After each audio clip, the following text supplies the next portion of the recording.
Assalamualaikum warahmatullahi wabarakatuh.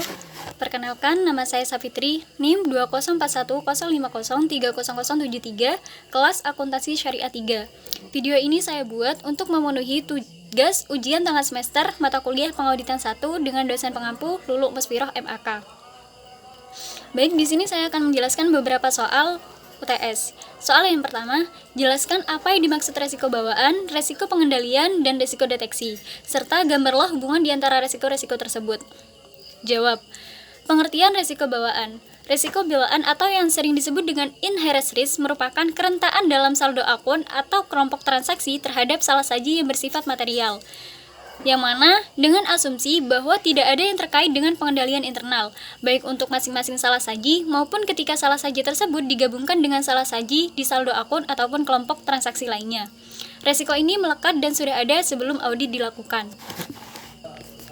Sedangkan resiko pengendalian atau yang sering disebut dengan control risk merupakan resiko yang mana salah saji dapat terjadi di dalam saldo akun ataupun kelompok transaksi yang dapat bersifat material, baik untuk masing-masing salah saji maupun ketika salah saji digabungkan dengan salah saji di saldo akun maupun kelompok transaksi lainnya, yang tidak dapat dicegah atau dideteksi dan dikoreksi secara tepat waktu menggunakan sistem akuntansi dan sistem pengendalian internal.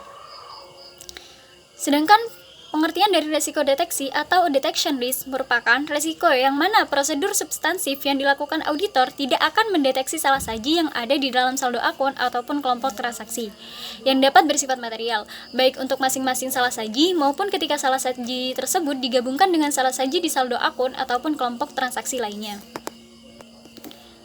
Sedangkan hubungan antara resiko bawaan, resiko pengendalian, dan resiko deteksi ialah untuk mengurangi resiko audit pada tingkat yang rendah sehingga dapat diterima, maka dibutuhkan resiko deteksi yang dapat diterima cukup rendah saat resiko bawaan dan pengendalian cukup tinggi.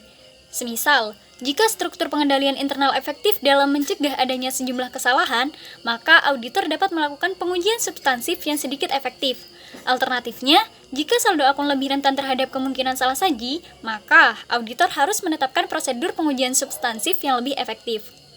Ringkasnya, lebih tingginya penilaian risiko bawaan dan risiko pengendalian, maka auditor harus memperoleh banyak bukti audit dari prosedur substansif yang dilakukan. Terdapat hubungan terbalik di antara risiko deteksi dan gabungan dari risiko bawaan dan risiko pengendalian. Semisal, risiko bawaan dan pengendalian cukup tinggi, kebutuhan risiko deteksi yang dapat diterima cukup rendah untuk mengurangi risiko audit pada tingkat rendah yang dapat diterima.